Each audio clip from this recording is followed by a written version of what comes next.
bienvenue en tout cas. Merci pour votre intérêt pour cette conférence organisée par le réseau Fibois France, donc opéré par Fibois Sud, la profession de la région Provence-Alpes-Côte d'Azur. Et donc pour vous dire que les interprofessions, donc, ce sont des associations qui œuvrent au développement économique de la filière forêt-bois et donc qui rassemblent tous les acteurs de cette filière, de l'amont jusqu'à l'aval, des propriétaires forestiers jusqu'aux utilisateurs de bois, en passant par les transformateurs. Et donc, nous avons sur le territoire national une action en faveur du développement du bois construction. Et donc, on organise effectivement des conférences pour le développement des compétences des acteurs, mais aussi on accompagne les porteurs de projets, les maîtres d'ouvrage. Et donc, vous pouvez retrouver donc, dans chaque interprofession en région des prescripteurs donc à votre écoute pour toutes vos questions, si vous avez des projets de construction de bois, voilà, ils sont là pour vous accompagner. Et donc, ils organisent régulièrement des événements comme celui-ci à portée locale ou nationale, de la formation également. Et donc, c'est l'occasion aussi pour vous dire que Fibois Sud a une formation, si vous intéressez au sujet des façades bois, on a aussi une formation donc les 29 et 30 avril en matinée sur l'isolation phonique dans les constructions bois. Et il reste quelques places, donc n'hésitez pas à nous contacter si ça vous intéresse. C'est en 18 conférences les matinées des 29 et 30 avril. Merci à tous en tout cas. Claire, je vais te repasser la parole pour présenter nos intervenants de cette matinée. Alors, en premier lieu, on va accueillir Yves-Marie Ligaud, qui est ingénieur structure bois, qui a fondé son bureau d'études, Yves-Marie Ligaud en région parisienne, il y a plus de 15 ans, si je ne me trompe pas, et qui travaille activement sur différents sujets en recherche et développement et qui participe aussi aux travaux sur la normalisation et notamment en ce qui concerne la thématique de l'incendie. Donc aujourd'hui, on va vous parler de cette nouvelle solution de façade bois. Mais avant, Yves-Marie va vous présenter un petit peu le contexte réglementaire dans lequel on se situe. Voilà, Yves-Marie, je te laisse la parole. Oui, alors je vais partager mon écran. Voilà, j'espère que tout le monde le voit comme il faut. Peut-être affichage, mon écran. Voilà, donc bonjour, j'interviens donc en tant que bureau d'études membre d'IBC et ayant participé à la mise au point de cette solution dans le groupe Feu qui est animé par Bois HD.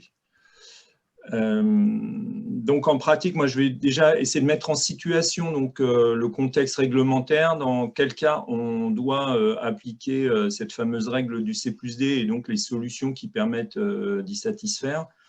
Mais en préambule, je voudrais donner bien ma position. Donc, on doit tous être d'accord, on va dire, que le bois brûle. Je pense aussi qu'il faut bien connaître la réglementation pour pouvoir l'appliquer. Le bois, effectivement, l'incendie, c'est un danger avec le bois. Donc, on a tendance à effectivement appliquer le sacré principe de précaution. Ce qui nous conduit aussi donc à anticiper les évolutions et du coup dans ce cadre-là jusqu'où aller dans les évolutions. Donc c'est des questions que l'on se pose nous au quotidien quand on est sur nos projets, en particulier comment intégrer les surcoûts, comment intégrer les surépaisseurs, puisque quand on protège le bois principalement c'est avec des plaques de matériaux incombustibles. Et comment gérer aussi les questions liées au surdimensionnement des pièces pour la résistance au feu. Alors bon, toute intervention a droit à sa petite citation. Donc dans la vie, rien n'est jamais acquis d'avance. Il faut régulièrement maintenir la flamme de la persévérance allumée, de Mokhtar Keïta. Alors, les textes réglementaires français ont pour but d'assurer principalement la sécurité des personnes et des secours. On ne parle pas aujourd'hui dans la réglementation d'assurer la sécurité des biens.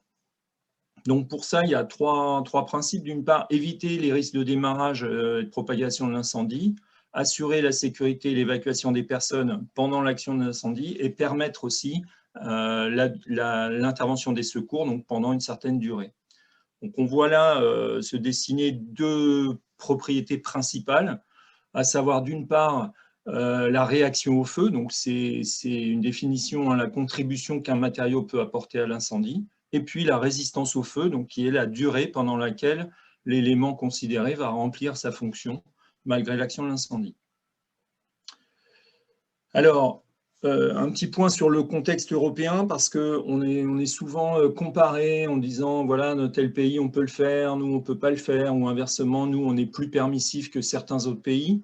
Et en fait, il faut comprendre que les critères d'évaluation sont communs à tous les pays d'Europe. Par contre, chaque pays reste souverain pour définir ses règles de sécurité.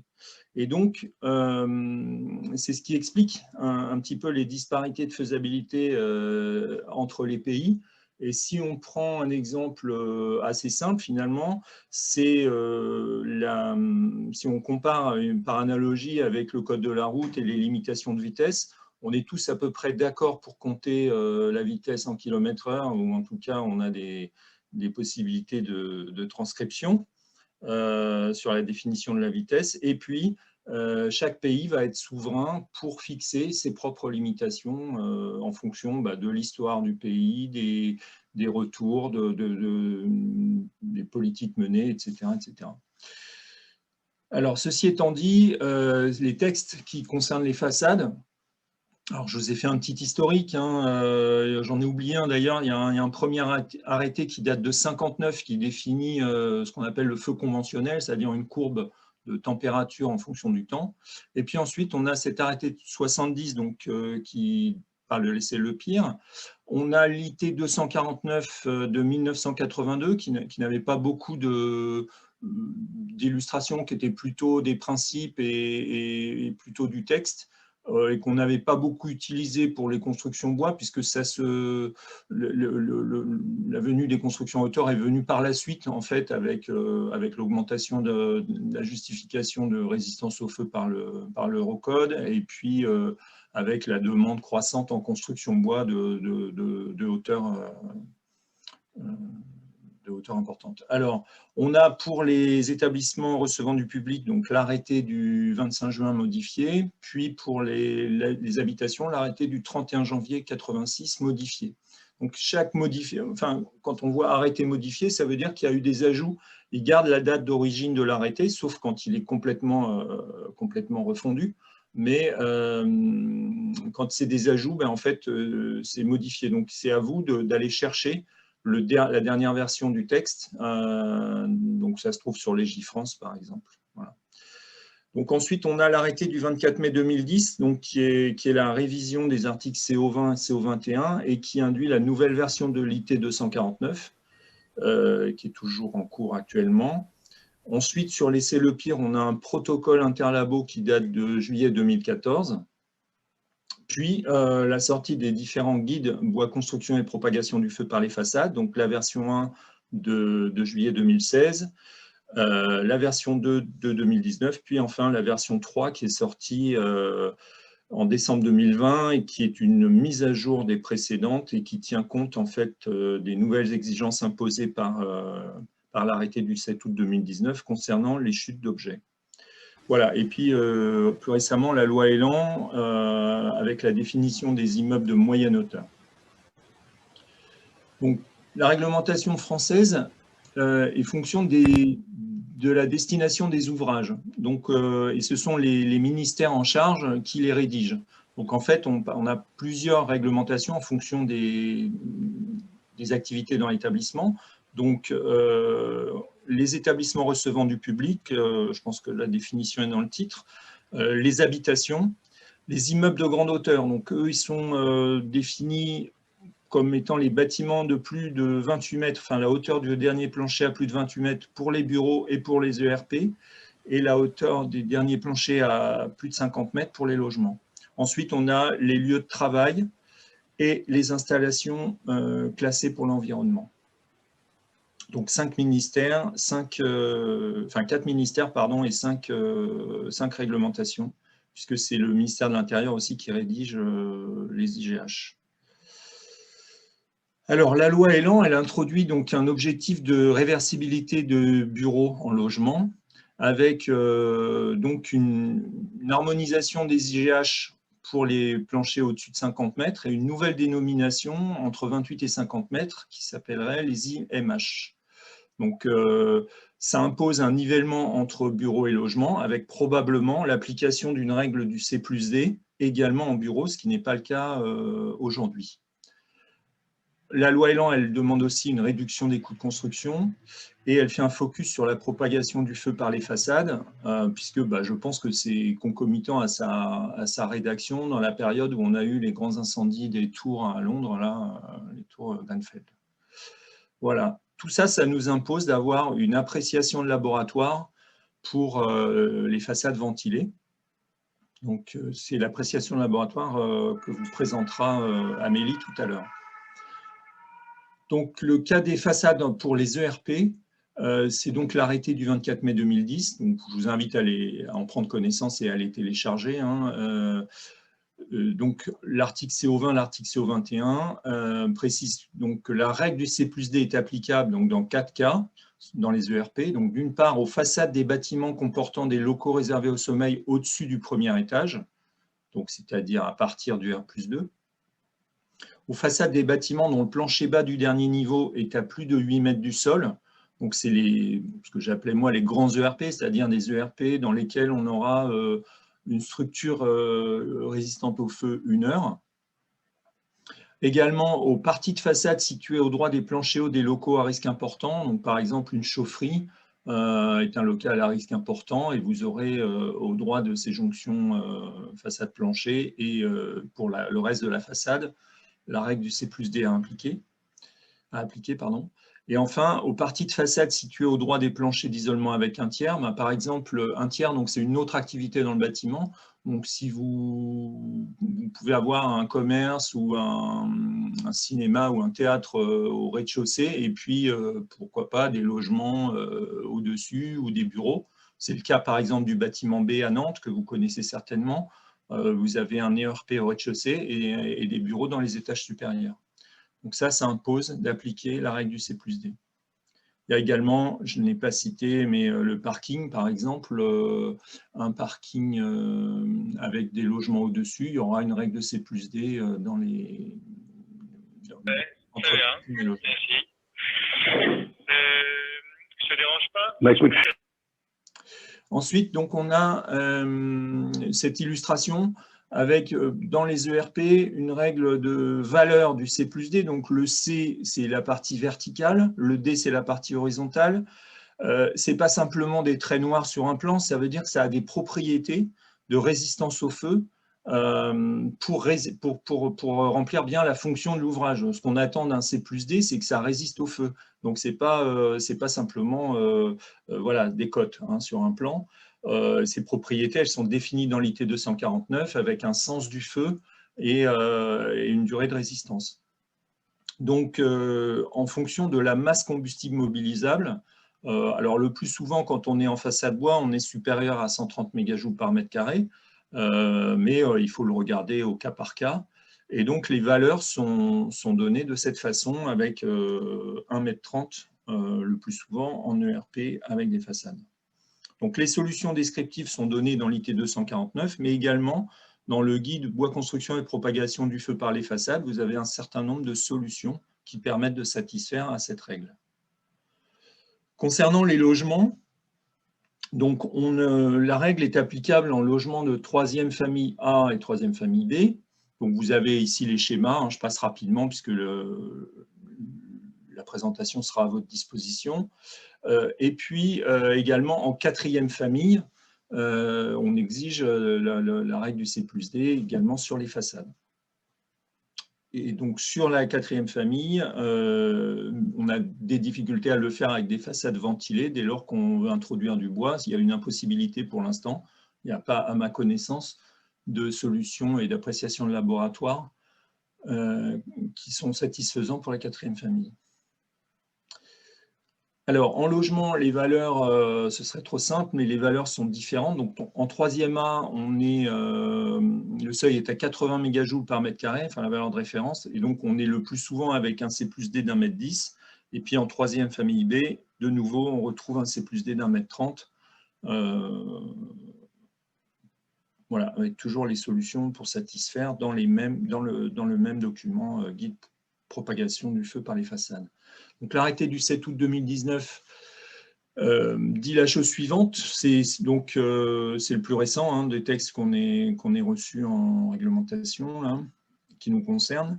Donc, soit le système est A2, S2, D0 sans lambda, donc ça c'est la réaction au feu, c'est-à-dire ce que l'on appelait anciennement M0, hein, donc A2 ou pardon M1, donc A2, S2, D0 sans lambda. Donc ça ne nous concerne pas avec les façades bois, enfin de bardage bois en tout cas. Et si la façade est ventilée, eh bien, elle doit faire l'objet d'une appréciation de laboratoire. Et là, ça commence à nous concerner puisque c'est ce que Amélie va vous présenter tout à l'heure.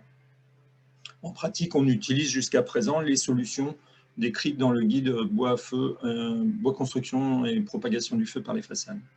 Alors, en 4e famille, on retrouve la même exigence, soit un combustible, donc A2, S2, D0 sans lambda. Et si la façade est ventilée, alors l'ensemble du système doit être A2, S2, D0 et faire l'objet d'une appréciation de laboratoire. Donc, ça écarte le bois de ces solutions. On pourrait imaginer des façades ventilées, par exemple, avec du bardage acier et puis des profils des écarteurs, on va dire, des profils oméga et ce genre de choses en acier également. Mais on n'est pas, nous, directement concernés en construction bois. Et un écran thermique est nécessaire pour un sous-système non A2. Alors, un petit focus aussi, puisque c'est une grande partie du marché quand même, c'est le cas des réhabilitations de façades. Donc, le cas des réhabilitations est fixé par la circulaire interministérielle du 13 décembre 82. Le principe, c'est de ne pas diminuer le niveau de sécurité de l'existant, et pour tout ce qui est rénové, de se calquer sur les exigences du même élément en construction neuve. Par contre, on n'est pas obligé de tout rénover, c'est-à-dire qu'on peut rénover un bâtiment, on peut rénover les façades d'un bâtiment, se rendre compte qu'on a des difficultés, par exemple, sur les cages d'escalier, et pour autant ne les laisser sans rénovation. Voilà. Donc ça, c'est la programmation des travaux qui fixe, enfin, on va dire, les éléments sur lesquels on va intervenir. Alors, le guide, on va en parler un petit peu, puisque c'est la solution de référence qui s'applique avant notre appréciation de laboratoire. Donc, le principe, c'est de rappeler donc, les éléments qui participent au C de la façade, donc la partie verticale, et les dispositions constructives qui permettent de satisfaire aux jonctions façade-plancher, puisque dans un scénario d'incendie, donc on a le feu qui prend à l'étage inférieur, qui ne doit pas passer à l'étage supérieur par le plancher, donc on a un plancher coupe-feu. Ensuite, la jonction façade-plancher doit être calfeutrée de telle manière que le feu ne s'infiltre pas non plus directement à l'étage supérieur. Ensuite, donc, le feu doit être contenu le plus longtemps possible dans le logement concerné. Et puis, donc, on a une exigence de résistance au feu de la façade, de ce qu'on appelle aussi l'imposte, hein, au-dessus de la menuiserie.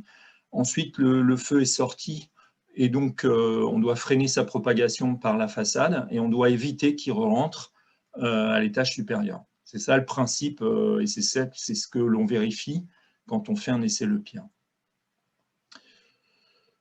Donc le guide, bon, vous le connaissez certainement, en tout cas il est disponible et largement diffusé, donc il fixe un certain nombre de dispositions constructives, et vous voyez ici des dispositions de calfeutrement, donc tout à l'heure c'était les images plancher-béton, là on est sur l'image plancher-bois, des dispositifs de calfeutrement, des épaisseurs de bois que l'on doit respecter pour que la durée de résistance de l'ensemble soit suffisante. Un déflecteur qui est assez important. Hein. Dès qu'on est en bardage bois, on est sur des dimensions de 200-250 mm. Et puis, en plus, on doit fixer ce que vous voyez ici assuré, un firestop, donc qui est une bande intumescente qui va se dilater en cas d'incendie et freiner, et en tout cas empêcher l'effet cheminée dans la lame d'air. Concernant le bardage, les profils sont décrits également. Donc, c'est des profils conformes au DTU et à la norme NF 14915. Donc, on parle, pour info, on a l'épaisseur nominale qui est l'épaisseur en maximum du bardage, on va dire, et puis l'épaisseur en fond d'élégie, qui est l'épaisseur minimale du bardage. Alors, les bardages qui sont acceptés dans le guide, c'est les contreplaqués. Des contreplaqués ignifugés, donc CS2D0 c'est l'équivalent M2, des contreplaqués aussi équivalent M1, enfin BS3D0, et ensuite des stratifiés ignifugés également du panneau bois-ciment. Il y a aussi une appréciation de laboratoire qui existe avec des bardages en terre cuite, pour info. Donc en pratique, voilà l'image de ce que ça donne, c'est-à-dire un recoupement qui n'est pas facile à exécuter parce qu'il a des goussets soudés, donc c'est forcément un profil post-laqué, donc c'est forcément un surcoût pour la construction qu'on envisage. Donc nous, ça nous a posé quelques problèmes de devoir, quand je dis nous, c'est les bureaux d'études, les architectes, la maîtrise d'œuvre, de devoir appliquer ça pour les nouveaux bâtiments qu'on avait en conception. C'était pas simple, parce que esthétiquement, ça passe pas inaperçu. Donc il y avait cette question de l'esthétique, il y avait la question du coût, puisque au coût de ce déflecteur un peu plus important que précédemment, on devait aussi ajouter le coût du firestop. Donc ça, c'était aussi quelque chose qui chiffrait rapidement. Un firestop, c'est 50 € par mètre linéaire à peu près. Donc rapporté à une hauteur de 3 mètres, ça fait du 15 €, 16 € du mètre carré. Donc ce budget-là, effectivement, on ne le met pas ailleurs. Et le recoupement mécano-soudé, c'est pareil, c'est de l'ordre de 100 € du mètre linéaire, là où une pièce pliée habituellement coûte une trentaine d'euros. Donc on avait un surcoût aussi important qui venait gréver le coût des façades. Je passe rapidement. Donc les exigences, ça c'est le tableau qui vous donne, donc en fonction de la réaction au feu du bardage, la profondeur du recoupement. Donc vous voyez qu'on arrive jusqu'à 250 mm, dans certains cas, 200 mm, dès qu'on est en bardage bois, c'est-à-dire DS2, D0, sans ignifugation. Donc les problématiques, j'en ai parlé un petit peu au fur et à mesure. L'armier est difficile à vendre. Où est-ce qu'on mesure le bâtiment? Est-ce qu'on le mesure à l'extérieur de la façade ou à l'extérieur des recoupements? Donc ça pose aussi des questions pour implanter les bâtiments sur des parcelles et probablement donc des réductions de surface utile à l'intérieur de ces bâtiments. Donc nous, notre objectif, très clairement, quand on a démarré le groupe, Amélie vous en parlera tout à l'heure, mais c'était vraiment de travailler sur ces deux paramètres, à la fois le profil de recoupement en limitant à 50 mm le débord, et puis éviter d'avoir un firestop. Voilà, j'en ai terminé de mon intervention et je passe donc la parole à Claire. Merci beaucoup. C'était très intéressant et je pense que c'était limpide parce qu'on n'a pas particulièrement de questions sur cette partie. Donc maintenant, on va passer la parole à Amélie Roux, qui est chargée innovation et développement chez Bois HD, qui est une plateforme régionale d'innovation qui est basée à Nantes. Et donc, c'est elle qui a piloté le groupe de travail Feu et elle va vous en dire plus tout de suite. Merci Claire. Est-ce que c'est bon pour ma présentation? C'est bon? Ça apparaît? Okay. Oui, très bien. Oui. Ok, merci. Donc effectivement, je vais vous présenter la solution apportée par le groupe Feu, et puis les possibilités d'utilisation aussi de cette solution, parce que c'est important de savoir comment pouvoir l'utiliser. Je fais juste un premier petit mot sur Bois HD, pour ceux qui ne connaîtraient pas Bois HD. Donc on est le centre d'ingénierie de l'École supérieure du bois à Nantes. On est 7 personnes chez Bois HD et on travaille avec les entreprises en prestation, donc sur 4 domaines d'expertise. Le premier, c'est la simulation numérique et la modélisation numérique.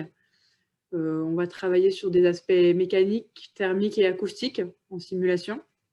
On va aussi pouvoir faire tout ce qui est test et essai en laboratoire.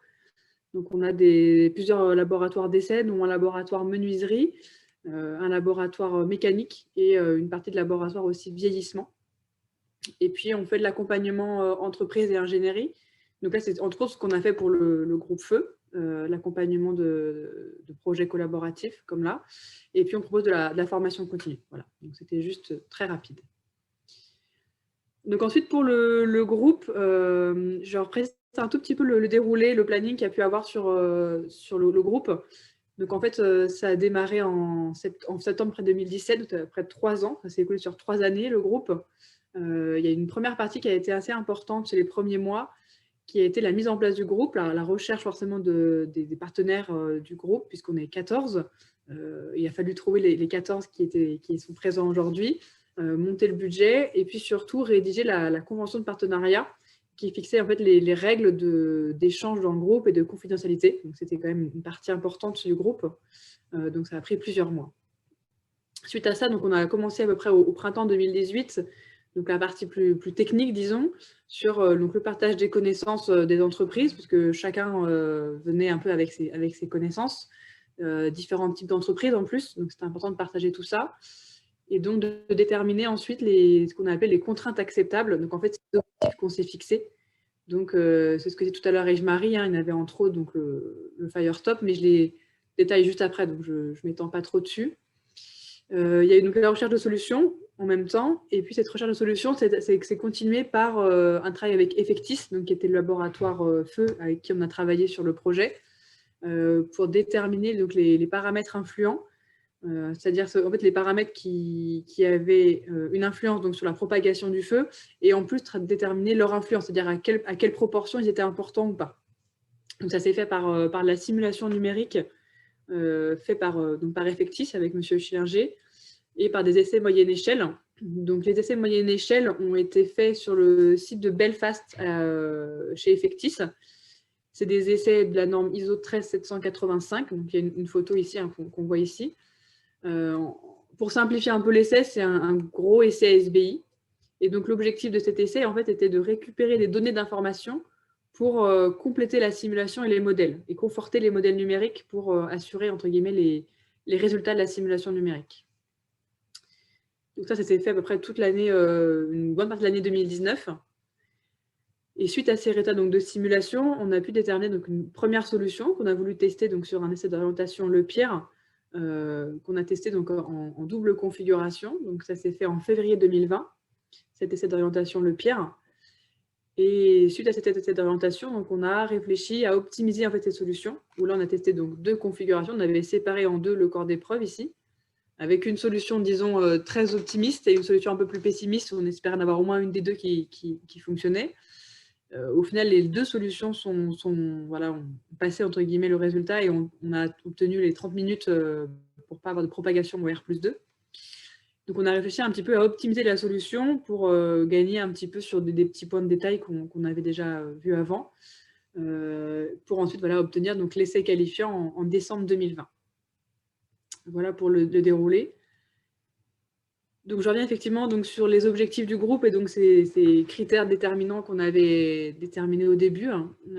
Donc, comme disait tout à l'heure Yves-Marie, il y avait apparemment en première ligne de mire le recoupement, qui était un point de tous les membres du groupe étaient d'accord sur le principe que l'objectif était de vraiment diminuer absolument ce recoupement, avec un objectif de débord maximum de 50 mm. C'était l'objectif qu'on s'était fixé.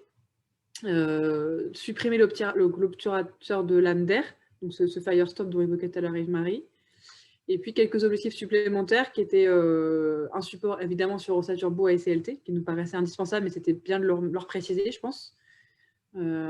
Travailler sur un bardage bois Euro classe D, donc qui permettait vraiment un usage au maximum du bardage bois massif, le plus large possible, et avec aussi un objectif derrière d'isolation de biosourcés si possible. Ça, c'était voilà, donc nos 5 objectifs qu'on s'était fixés à l'origine.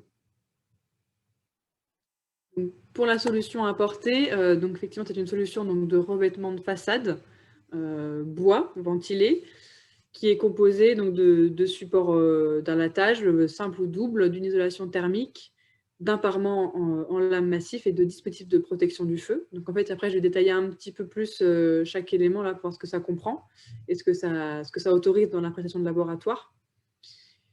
Et puis, ces systèmes de revêtement est effectivement posé sur plusieurs supports possibles, j'en parle après, dont le support bois évidemment. Ce système de revêtement est utilisable sur donc des bâtiments ERP du premier groupe à partir du R+2 et les bâtiments d'habitation de troisième famille. Voilà. Donc sur les supports qui sont autorisés pour ce revêtement de façade bois, c'est évidemment donc le support bois.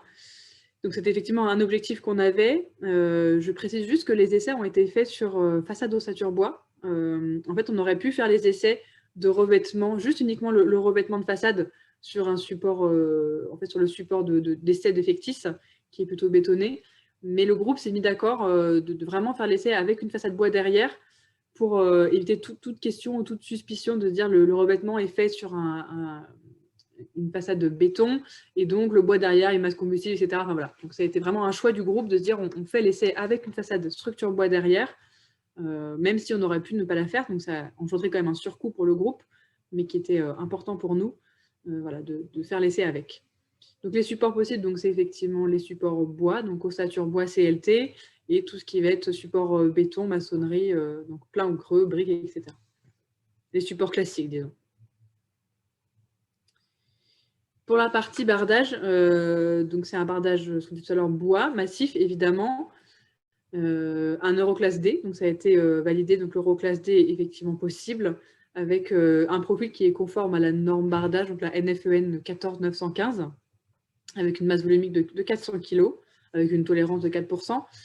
Et le choix a été fait sur un bardage d'épaisseur maximale de 26, c'est-à-dire qu'il faut au moins que l'épaisseur nominale soit supérieure ou égale à 26 mm. Ça a été un choix qui a été fait en fait, après les essais de Belfast, puisque ceux de Belfast, l'objectif était vraiment de déterminer l'influence de l'épaisseur du bardage. C'est-à-dire qu'on a testé à Belfast 2 profilés, donc tout à l'heure je l'ai montré donc, sur le planning. Il y avait deux corps d'épreuve qui étaient exactement identiques, et la seule différence était l'épaisseur du bardage. Un était en 18 et un était en 26.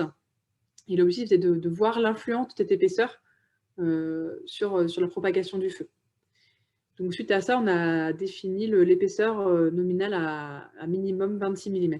Voilà. Et 18 en fond d'élégie pour reprendre l'épaisseur minimale. Les types de bardage autorisés donc, sont tous les types de bardage en pose horizontale, verticale ou oblique qui répondent donc, au profil conforme à la NFEN 14915 tout à l'heure, avec les particularités d'épaisseur nominale et minimale. Et un autre point important qui a été soulevé par les fabricants du groupe, parce qu'en fait, il y a plusieurs fabricants donc, de bardage dans le groupe, et pas mal vendent de ce qu'on appelle du faux clairvoie, enfin, l'aspect type clairvoie. Sauf que ces bardages ont des particularités avec des effets cheminés assez importantes en pose verticale. Donc c'était une question importante. Et aujourd'hui, ça a été autorisé par le bureau Effectis dans ses calculs et par rapport à l'essai, de pouvoir poser ce type de bardage, donc faux clairvoie, en pose horizontale. Pour ce qui est ensuite donc, des dispositifs de non-propagation du feu qui ont été mis en place, il y en a 2, donc celui-là qui est le recoupement. Donc c'est ce qu'on voit ici effectivement là. Donc le recoupement se fait à tous les niveaux évidemment, comme à chaque fois. Et il est composé en fait, de 2 déflecteurs. Donc on les voit ici et ici, les 2 déflecteurs. Donc ces 2 déflecteurs qui sont en acier, épaisseur 15/10, avec on voit bien ici un débord donc, de 50 mm par rapport au nu extérieur du bardage. Et entre ces deux déflecteurs qui sont espacés de 450 mm, on vient en fait remplir à la place du bardage bois par un panneau A2 d'épaisseur 8 mm ou alors par une tôle métallique posée sur ossature métallique. Donc en fait, ce recoupement ici, il est de 450 mm. Donc la cote de 400, en fait, c'est parce que c'est le panneau qui fait 400, mais il y a bien 450 mm d'écart entre les deux déflecteurs. Et le deuxième dispositif de non-propagation du feu, c'est la protection en périphérie des baies. Donc tout type de baies sont autorisées, nature et dimension, avec une pose en applique ou en tunnel. Et en fait, le traitement des périphéries se fait par un habillage sur les 4 côtés, avec un encadrement acier, qui, pareil, va avoir un débord ici par rapport au nu extérieur du bardage de 50 mm. Donc 50 mm sur les 4 côtés, quoi. Donc on le voit ici, en haut, et puis sur forcément les côtés aussi de la menuiserie. Et puis un petit point donc, sur l'isolant biosourcé. Donc effectivement, aujourd'hui, cet objectif est aussi atteint. C'est-à-dire que c'est possible d'utiliser un isolant biosourcé sur la façade, la solution qu'on a développée. Pour les protections de façade, en fait, en ossature bois, il y a besoin d'avoir un écran thermique en extérieur de protection. Et en fait, cet écran thermique est possible en Weather Defense, puisque c'est la plaque de chez l'entreprise Signat qui a participé au projet. Et avec cette plaque, il est possible en fait, de mettre des isolants biosourcés, puisque eux ont obtenu une impression de laboratoire pour mettre des isolants biosourcés derrière. Donc après, voilà. Enfin, je pourrais laisser Martine en parler un peu plus, c'est plus son domaine. Mais en tout cas, c'est une possibilité qui est non négligeable sur la solution. Donc voilà ici la solution donc, avec le plan complet. Donc on voit effectivement ici le rez-de-chaussée, le premier niveau. Donc les supports ici sont en fait génériques, puisqu'on peut mettre tout type de support, donc tout à l'heure, béton, bois, briques, CLT, ossature bois. Et après derrière, donc on a les bardages ici, bois en fait en partie basse, en partie haute de menuiserie, et les recoupements qui interviennent avec donc les deux déflecteurs de 50 mm avec le débord de 50, et le panneau ici A2 qui est compris entre les deux déflecteurs au niveau du plancher. Donc on le voit ici sur la photo. Effectivement, ce déflecteur, les deux déflecteurs et le panneau A2 ici, à chaque niveau. Sachant que le panneau aujourd'hui, il fait 400 mm, donc 450 entre les deux déflecteurs, c'est un minimum. Il peut être supérieur si besoin pour des questions d'architecture, d'esthétique du bâtiment. C'est vraiment un minimum, 400 de hauteur de panneau. Voilà pour la partie donc la solution. Et pour pouvoir utiliser cette solution, effectivement, cette solution, donc, il a été dit que c'était plus ou moins réservé aux membres du groupe. Alors en fait, c'est plus ou moins vrai, c'est-à-dire que l'objectif du groupe, c'est que pour chaque projet de construction, on demande à ce qu'il y ait au moins un des acteurs qui participe au projet. Donc c'est-à-dire, en fait, j'ai quelques exemples concrets après, ça laisse quand même beaucoup de possibilités pour l'utiliser, puisque soit vous faites appel à un bureau d'études qui est adhérent de l'association IBC, puisque IBC fait partie du groupe. Donc, il suffit d'avoir un bureau d'études qui soit adhérent IBC pour avoir accès à cette solution. Vous pouvez aussi avoir l'entreprise qui est retenue, évidemment, qui fait partie du groupe, l'entreprise de construction, donc qui soit EMG, Techniwood, CMB, Mètre Cube ou Bouygues, ou alors qui fasse partie des membres historiques AFCOBOIS, qui a rejoint l'UICB, puisqu'en fait, AFCOBOIS, en 2017, donc, a participé au groupe. Après, AFCOBOIS a été en fait, repris par l'UICB, enfin, en tout cas, a rejoint l'UICB. Donc, tous les membres historiques d'AFCOBOIS ont accès à cette solution aussi.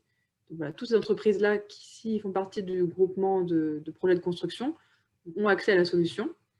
Et dernière option aussi, c'est d'utiliser en fait des matériaux que vous pouvez acheter chez des industriels du groupe. Donc, ça peut être soit le bardage que vous achetez chez un des fabricants, donc Lignal, Protac, ISB, Pifto, Sival, POFP Bois, pour tous les citer. Ça peut être aussi l'écran thermique qui est acheté chez Signat, ça fonctionne aussi. Donc, acheter uniquement l'écran thermique chez Signat vous donne accès à la solution. Voilà. Et puis, Pifto faisant du CLT, vous pouvez acheter le CLT si le projet est en CLT chez Pifto. Ça fonctionne aussi. Donc, effectivement, ça laisse pas mal de possibilités pour accéder à l'impression de laboratoire. Dans la pratique, l'impression de laboratoire, chaque acteur du groupe la possède sur une version, disons, vierge, non signée, qui permet la prospection et la prescription. Donc, elle est disponible sans problème auprès de ces acteurs. Et en fait, au moment du projet, quand le bureau de contrôle demande la présence de laboratoire officiel signé dédié au chantier, l'acteur vient vers BoisHD, vers moi en l'occurrence, pour me demander le document officiel, et je lui remets à partir du moment où c'est un membre du groupe qui me la demande, voilà, sans problème. Donc ça se fait très, très simplement et très facilement dans ce cadre-là. J'ai juste remis donc, les 14 acteurs ici. Donc on a Signat Bouygues, Techniwood, EMG, le groupe ISB, Civalp, donc UICB qui est effectivement donc les membres historiques AFCO Bois ayant rejoint UICB, CMB, Maître Cube, Protac, FP Bois, Lignalp, IBC et Pifto. Donc en fait on a 14 acteurs, mais en vrai beaucoup plus, puisque déjà UICB, ce n'est pas un acteur, mais c'est tous les membres historiques AFCO Bois, donc ça fait peut-être une dizaine derrière en plus. Et IBC également, qui en fait reprend tous les membres bureaux d'études adhérents IBC. Donc Yves-Marie, je ne sais pas combien vous êtes chez IBC, je ne sais pas trop, 80, non? Yves-Marie, si tu as un nombre, enfin voilà. Oui, pardon, j'avais coupé mon micro. On est 60 membres IBC. Ouais. Voilà, 60. Donc ça fait effectivement 60 membres en plus des 13, plus les près 10 entreprises qui sont membres AFCO Bois. Donc en fait, ça fait quand même beaucoup de personnes qui peuvent travailler sur le projet et donner l'accès à cette application de laboratoire et à cette solution. Et pardon, je reprends la parole pour AFCO Bois. Historiquement, c'est plutôt 90 entreprises AFCO Bois, alors, qui ne font pas toutes du logement collectif. Hein, il y a beaucoup de constructeurs de maisons individuelles, mais c'est plutôt 90. Donc après, les 10 que tu as évoqués, c'est plus les grosses entreprises membres d'AFCO Bois qui font du logement collectif. Mais voilà. Oui, parce qu'effectivement, les autres qui font de la maison, je pense qu'elles n'auront pas forcément voilà, c'est ça. Une solution, mais oui. Effectivement. Merci. Donc voilà, merci. Voilà pour moi, pour ma partie. Merci beaucoup, Amélie. C'était très intéressant. On a une question de Thomas qui demande un peu des précisions concernant l'assemblage. Donc, pour l'habillage des baies en tôle acier 15/10, comment les parties latérales et horizontales doivent être assemblées? Y a-t-il des procédures spécifiques d'assemblage? Étanchéité spécifique, résistance au feu, etc. Je vais laisser Yves-Marie tester tes plans. Je peux diffuser les plans si tu veux, Yves-Marie, en plus grand. Oui, alors oui, tu peux éventuellement mettre à l'écran le carnet de solutions, mais il y a une quinzaine de détails dans l'appréciation de laboratoire, dû aux différentes configurations, puisqu'à chaque fois on multiplie, disons, les détails pour bien définir les choses. La règle du jeu, c'est des recouvrements, donc c'est-à-dire comme c'est figuré en bas entre la pièce d'appui et les habillages tableaux.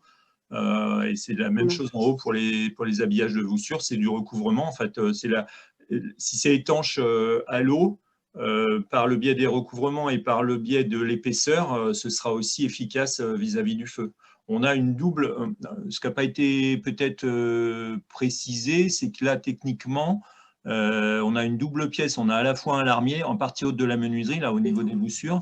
Donc, on a à la fois un larmier et l'encadrement de baie. Donc, on a une double épaisseur à cet endroit-là.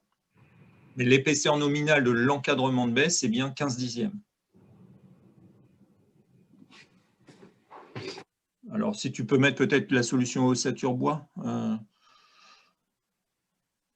Voilà. Plancher, peu importe. Bon, là, on est avec une solution plancher mixte bois-béton. Ça change pas grand-chose. Mais voilà, enfin. Très bien, merci. On a encore quelques questions. Une question de Laurent. Qui dit « Merci d'apporter quelques précisions sur les produits écrans thermiques biosourcés, s'il vous plaît. Sont-ils tous admis réglementairement par les bureaux de contrôle et par les assurances ?» Alors, l'écran thermique biosourcé, oui, non, c'est bon. C'est plutôt les biosourcés qu'on peut mettre en place avec les biosourcés, c'est ça, si je comprends la question? Oui, c'est ce que je comprends aussi.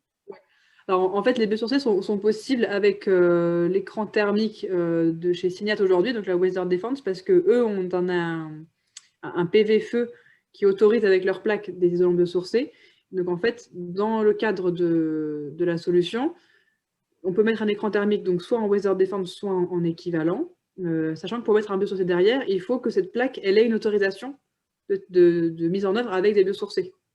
Donc, c'est le cas de Weather Defense, puisque eux participent au groupe, il n'y a pas de souci, on le sait, et du coup, Cinet met à disposition cette possibilité avec leur plaque. Sur d'autres plaques, il faut qu'elle ait le PV qui va bien, quoi. Donc, effectivement, ce n'est pas forcément le cas de toutes les plaques et de tous les biosourcés. Peut-être que Martine peut prendre la parole 3 minutes pour reparler de sa plaque, c'est peut-être plus simple. Oui, effectivement, la Weather Defense en tant qu'écran thermique est validée avec de la fibre de bois, avec de la paille et avec du biofibre de chez Cavac. C'est ce que j'explique plus loin après dans ma présentation. On va pas aller plus loin sur ce sujet-là quand vous allez y revenir. Après, peut-être que plus tard, il y aura d'autres plaques. Peut-être que vous aussi, vous allez agrandir votre spectre des élans biosourcés, etc. Enfin, voilà, c'est-à-dire qu'aujourd'hui, c'est ces élans-là qui sont limités. Très bien. Il y a une autre question sur les exigences concernant la position des déflecteurs. Est-ce qu'il y a une exigence sur la position des déflecteurs? C'est une question de Quentin. Alors, par rapport au positionnement par rapport au plancher, j'imagine?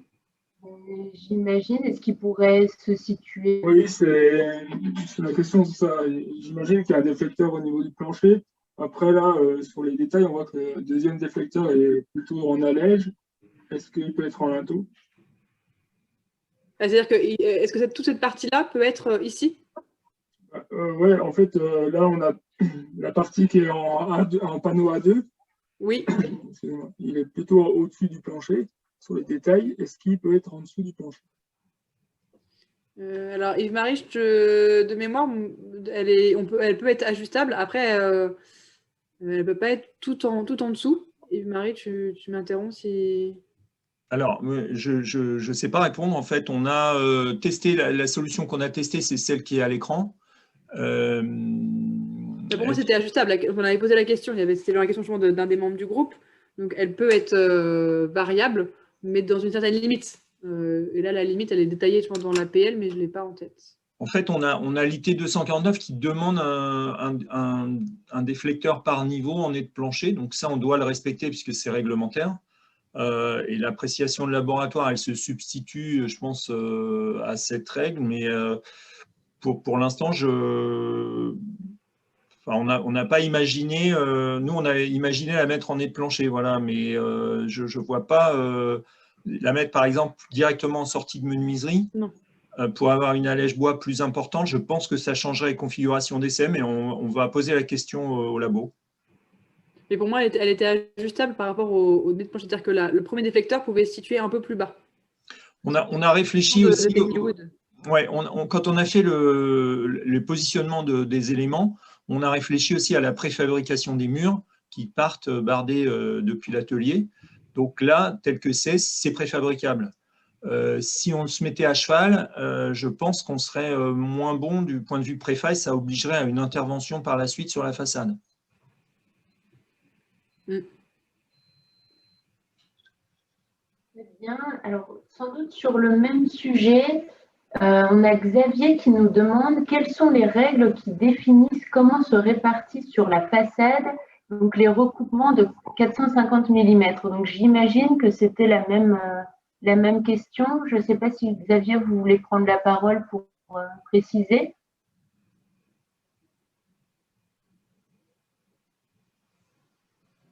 Bon. Oui, je pense que c'était vraiment la même question parce qu'effectivement,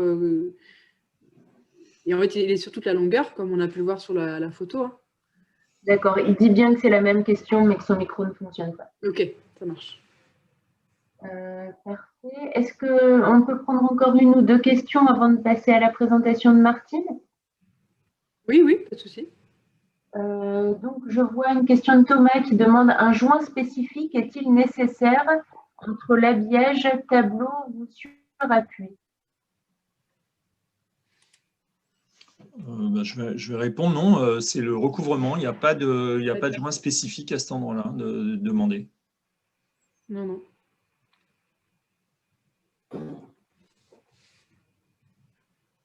Et une autre question sur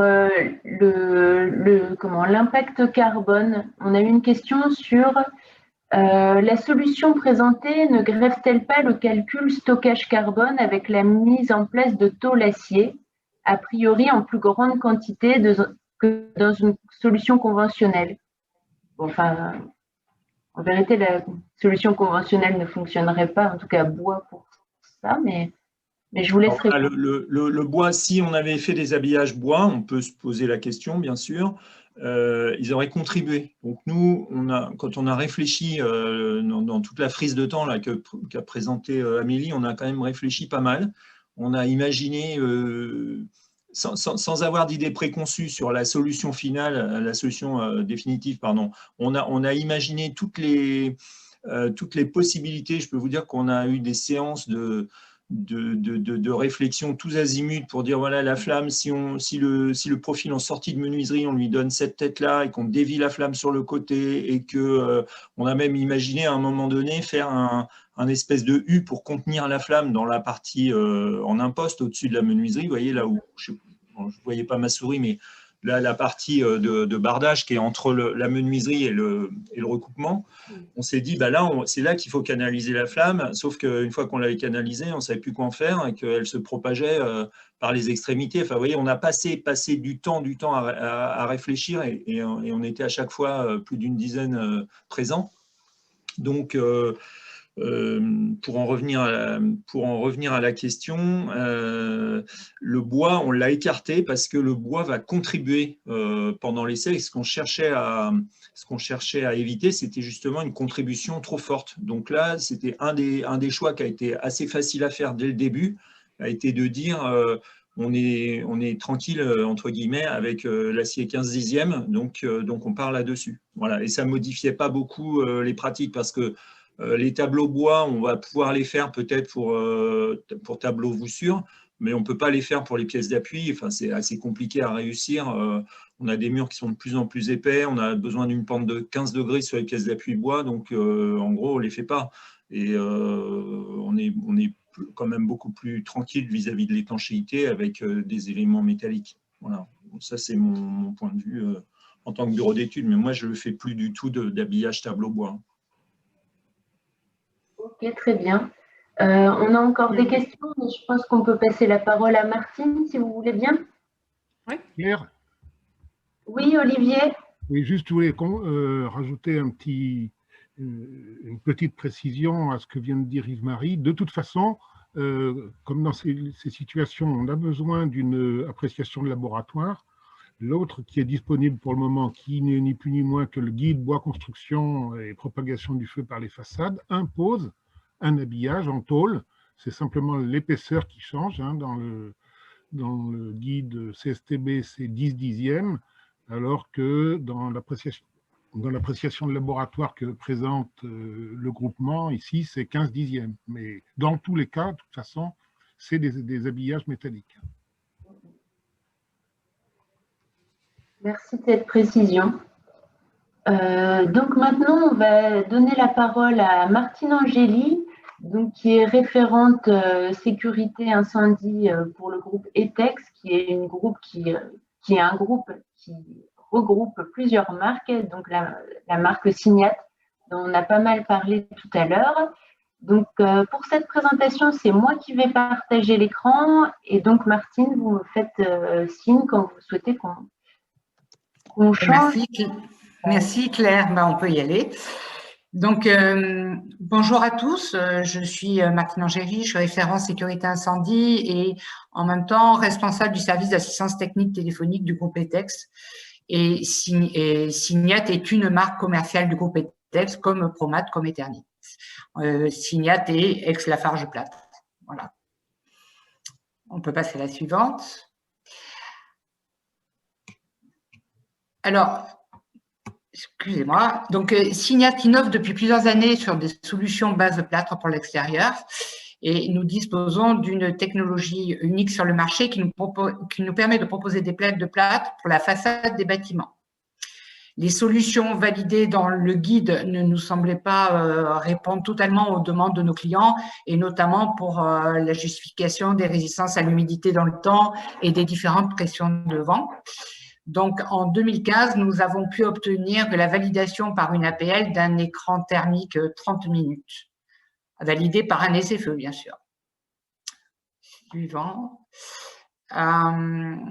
Des solutions biosourcées, c'était une évidence parce que nous avions de fortes demandes de justificatifs feu pour ces isolants dans les ouvrages. Et aujourd'hui, tous les systèmes plafond, cloison, contre-cloison, gaine, etc., validés avec une laine de verre, sont désormais validés au feu avec de l'isolant Biofibre Trio de chez Cavac pour 30, 60 et 120 minutes. Juste Claire, on ne l'a pas en mode plein écran?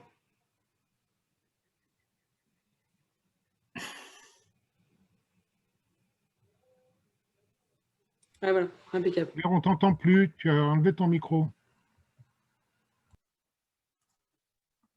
Oui, effectivement, mais ça y est, je ne partageais pas le bon écran. Vous avez bien fait de m'arrêter.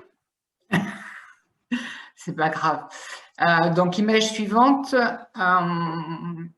Dans les solutions biosourcées, on a aussi pu faire des essais avec de la paille ou de la fibre de bois. Et donc, les températures mesurées au dos de la plaque ont permis la validation des différentes structures, telles que des poutres en I, des poteaux bois et des lamellés collés. En 2017, Signat intègre le groupe Feu. Ça a été un grand moment, un enrichissement humain, une découverte de savoir et d'expérience qui m'ont permis d'apprendre en avançant tout au long de ce projet. Ça a été un travail collectif payant. Et notre plaque validée dans plusieurs configurations a permis au groupe de ne pas se préoccuper du feu horizontal, mais de se focaliser sur la problématique verticale.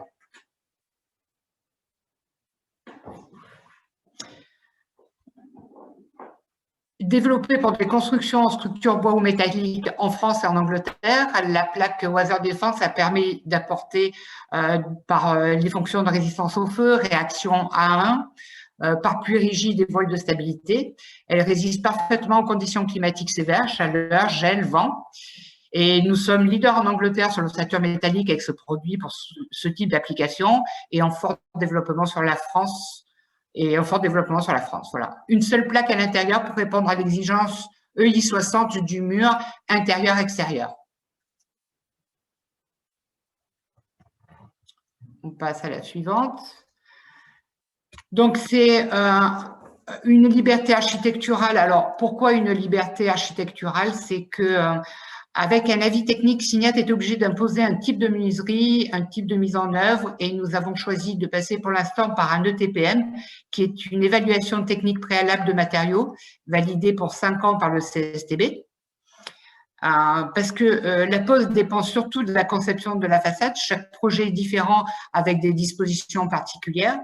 Mais avec notre technologie, nous pouvons accompagner tous les professionnels du bois et certains industriels intègrent cette ETPM dans leur demande d'ATEX ou d'avis technique.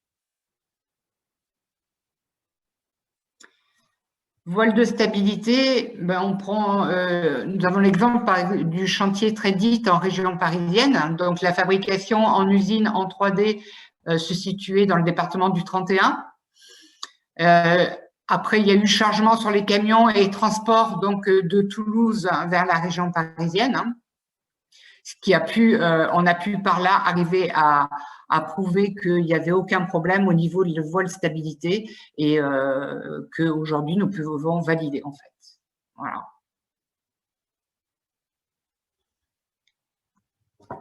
Merci de votre attention. Si vous avez des questions, n'hésitez pas. Je vous ai mis une petite flamme très sereine. Face au feu de façade. Voilà, un petit clin d'œil. Merci beaucoup. Je suis peut-être passée un petit peu vite sur les diapos. Enfin, voilà, s'il y a des choses que vous voulez revoir ou si vous voulez y passer plus de temps, Martine. Voilà. Je ne sais pas si on a un bon binôme sur cet aspect-là. Si? Bon, a priori, oui. Alors, Peut-être, est-ce qu'il y a des questions spécifiques sur cet écran thermique ou des précisions?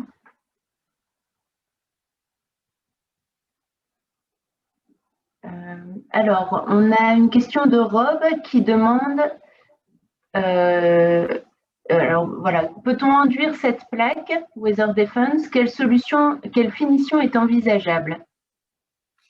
Non, parce qu'elle fait partie, elle est un des constituants du mur, mais c'est pas un revêtement de façade, c'est un écran thermique. Donc après, devant, vous avez une façade ventilée, donc avec un revêtement bois mais pas, on se sert pas de la plaque Weather Defense écran thermique en revêtement de façade. Alice Bernard nous demande quelle est la valeur mue du panneau. Oh mince, je l'ai oublié. Mais nous l'avons et je peux vous le transmettre, il n'y a pas de souci.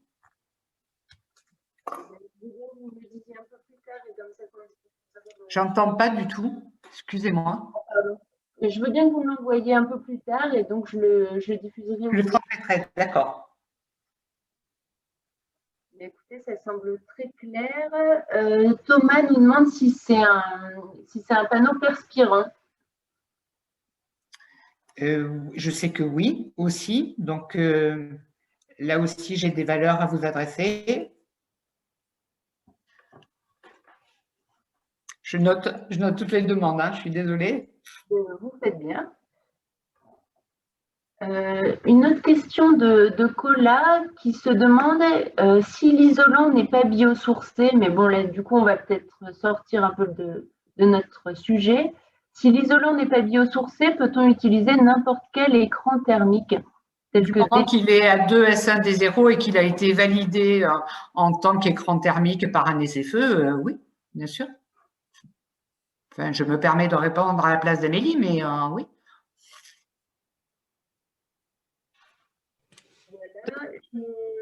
Pardon, Amélie. Non, c'est ça, c'était tout à fait ce qu'a dit Martine. Et effectivement, c'est soit la plaque de chez Signat, donc Weather Defense, ou un équivalent qui répond donc, aux critères qu'a cité Martine.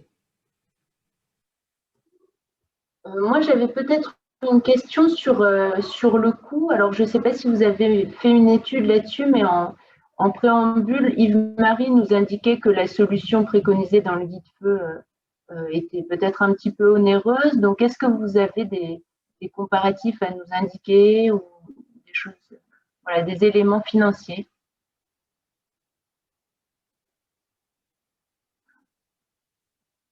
Des éléments financiers sur la plaque?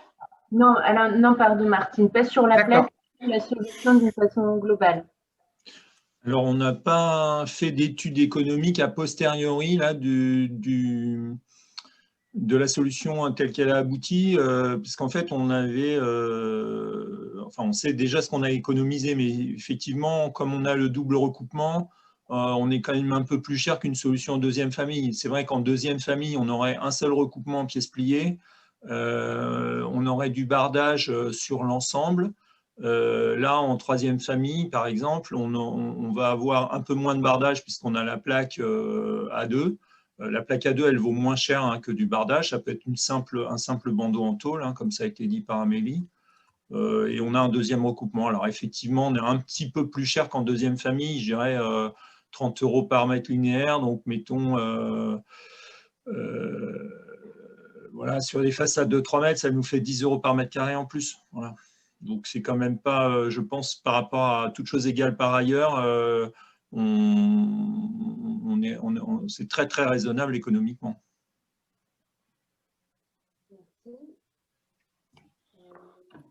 Voilà, je vois qu'on a des réponses. Ah ben, Olivier Gaujard qui nous répond concernant la valeur mue de la plaque Weather Defense qui est de 10 et la valeur SD est de 0,20 m. Moi, j'avais encore une autre question donc, sur la solution au global. Est-ce qu'il y avait, enfin a priori non, mais j'imagine que certains ont une sensibilité, Est-ce qu'il y avait des architectes autour de la table dans le groupe Feu? Est-ce que vous avez eu des retours de la part des architectes sur voilà, le côté esthétique de cette façade? Alors, juste pour effectivement en parler de ça, ça a été pas mal évoqué. Le fait de ne pas avoir d'architecte autour de la table, ça a été une discussion entre membres du groupe, puisqu'à un moment donné, on a essayé d'ouvrir un peu le groupe à d'autres acteurs. Ça a été le cas d'acteurs qui sont arrivés un petit peu après. Donc, ça a été des questions qui ont été prises en compte, même s'il n'y avait pas d'architecte autour de la table. C'est des questions qui ont été souvent discutées. Et d'ailleurs, des personnes qui étaient de membres d'entreprises, du groupe, avaient effectivement cette sensibilité de dire qu'elle était en prescription et souvent en première ligne des projets en amont. Et donc, elle avait cette idée de se dire, est-ce que ça va plaire aux archis et comment ça va réagir? Donc, en tout cas, ça a été soulevé régulièrement comme question. Il n'y avait pas d'architecte autour de la table. Pour les retours, pour ma part, j'en ai pas eu. Yves-Marie, peut-être toi, ton côté, plus après des bureaux d'études d'IBC? Alors non, on n'a pas eu encore de retour parce qu'en fait la solution, enfin ce que vous avez peut-être compris, c'est qu'on était sous confidentialité pendant 3 ans, donc ni les uns ni les autres n'avons pu communiquer sur la solution.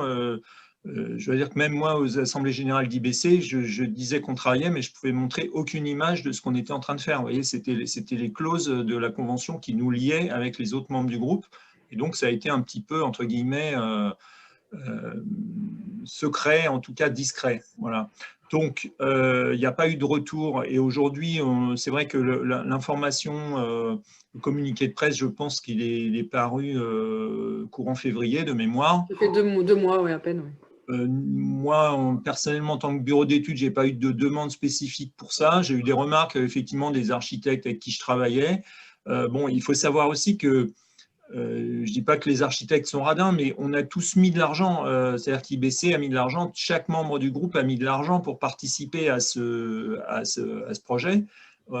Et que je ne sais pas si un architecte en cabinet individuel aurait pu de lui-même dire bah, je mise. Voilà, on n'a pas, effectivement, c'est pas des partenaires qu'on est allé chercher. Parce que au début, pour la création du groupe, le téléphone a beaucoup fonctionné avec le réseau que l'on avait les uns les autres, le réseau de filière bois, quoi. Voilà. Et on n'a pas forcément, effectivement, c'est peut-être un tort, on n'a pas forcément appelé les archis. Ceci dit, il reste quand même des marges de manœuvre pour eux pour s'approprier la solution. Hein.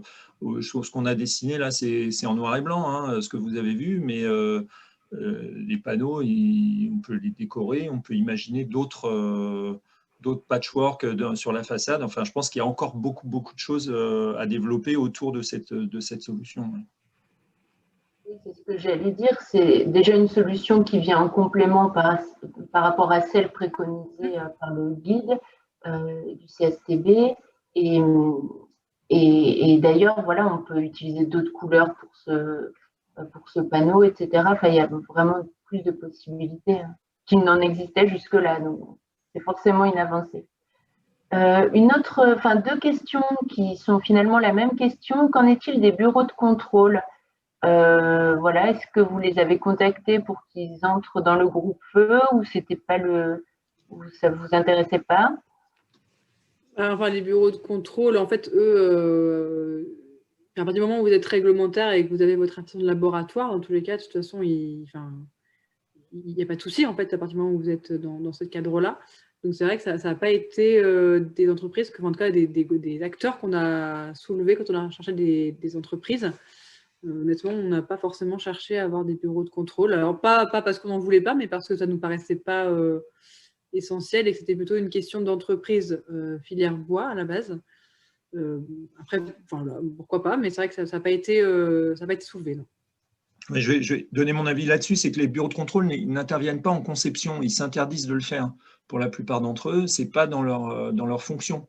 Donc, nous, le valideur que l'on a, c'est Effectis. Hein, notre valideur, c'est Effectis, qui est un labo de résistance au feu et de réaction au feu agréé.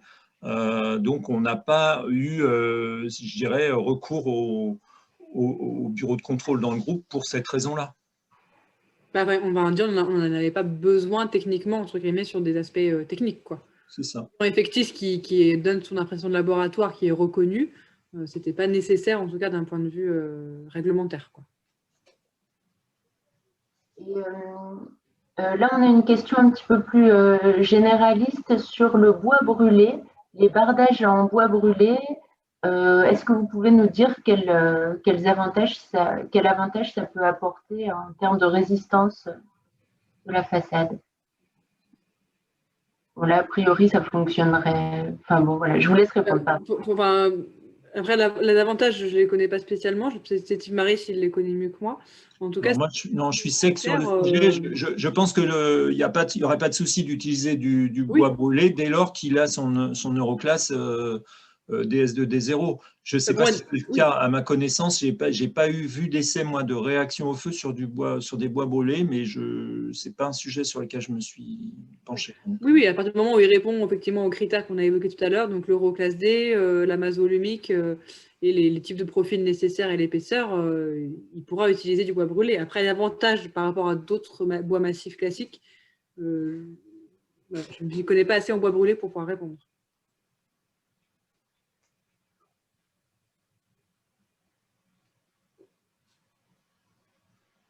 Alors, on a une question de Maxime Baudran, qui demande, à part le châtaignier, est-ce qu'il y a des essais en cours sur des bardages en feuillus?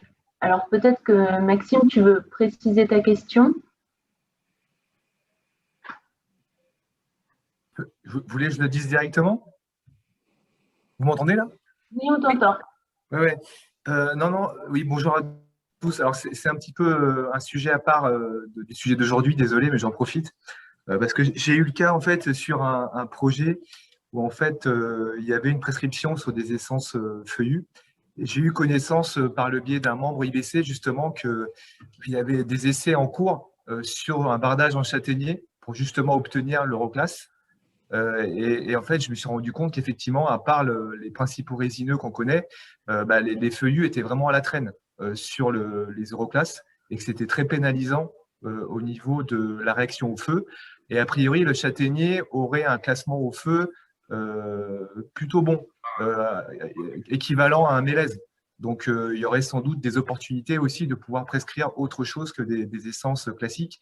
Mais là, on sort un petit peu des industriels présents dans le groupement. Et je ne sais pas si vous avez des retours ou si vous aviez aussi contacté dans le groupe Feu des acteurs aussi sur les feuillus, parce qu'en fait, on a surtout des acteurs du résineux. Alors, il me semble, Maxime, bonjour, qu'il y avait eu des essais Irabois sur les feuillus au moment où on a fait la campagne d'essai Irabois, donc en 2002, pour qualifier les résineux et les feuillus vis-à-vis du nouveau système Euroclass. Donc, je pense, je vais aller vérifier tout à l'heure, mais je pense qu'on a des essais justement de châtaignier qui étaient effectivement prometteurs pour friser l'Euroclass C. Mais là, dans le cadre de nos solutions façades, on a voulu conserver une solution de base avec de l'Euroclass D. Donc, je dirais, ça ne vient pas compléter la solution, ça n'apporterait pas grand-chose, quoi. Du coup, je pense que si on avait un bardage, c'est quelqu'un qui obtient un bardage avec une Euroclass C, pourrait utiliser du coup avantageusement les solutions du guide bois parce que les solutions de recoupement sont beaucoup moins contraignantes. Le guide bois CSTB et FCBA, j'entends. Ok, merci. Merci. Merci. Peut-être encore une question. J'ai reçu une question toujours sur les bardages. Si on utilise des panneaux composites à base de bois, j'imagine que la réponse est un peu la même, mais je vous laisse répondre. Oui, je veux bien répondre. Effectivement, à partir du moment où l'Euroclass D, c'est un minimum requis, on peut utiliser tout ce qui est meilleur. Ouais. Bon, encore une fois, si on utilise des panneaux type bois-ciment qui sont en Euroclass B, sauf erreur de ma part, on n'a pas besoin d'avoir le double recoupement. On peut se contenter d'une façade complète en Euroclass B avec les solutions qui sont déjà dans le guide bois construction et propagation du feu par les façades. Et justement, le fait d'avoir un Euroclass D, du coup, nous, dans notre solution, C'était de se dire, on part sur des choses assez pessimistes pour pouvoir nous dire qu'on pourra faire que mieux si on a d'autres matériaux, quoi. C'est logique de dire on part sur du D. Parce que la question avait été posée, est-ce qu'on part sur un Euroclass C ou D à la base dans notre choix? Et on s'était dit, finalement, on préfère partir sur un Euroclass D comme objectif pour pouvoir avoir, en fait, entre guillemets, le moins bon et ne permettre tout ce qui est au-dessus. Très bien. Il me semble qu'on a fait le tour des questions. Sauf si, voilà, s'il y a une question de dernière minute, allez-y. Oui, Claire, il y a eu une question tout à l'heure à laquelle j'ai répondu par écrit, mais en léger différé. Donc, c'était la question des profils métalliques en aluminium. Donc, je précise pour tout le monde, non, on ne peut pas utiliser d'aluminium quand on veut lutter contre la propagation du feu parce que l'aluminium fond à 610 degrés, je crois, et que du coup, les 610 degrés, on les atteint au bout de 3 minutes là, dans l'essai. Donc, ce serait absolument pas efficace. Et il y a déjà eu des essais de fait avec malheureusement des profils alu qui ont montré leur faiblesse. Très bien. Je vous remercie tous. Donc, cette conférence sera disponible en replay. Je vous ferai passer le lien avec tous les compléments que nos animateurs vont transmettre. Je finis encore par une petite pause publicitaire. Florent Bigot vous en a parlé tout à l'heure.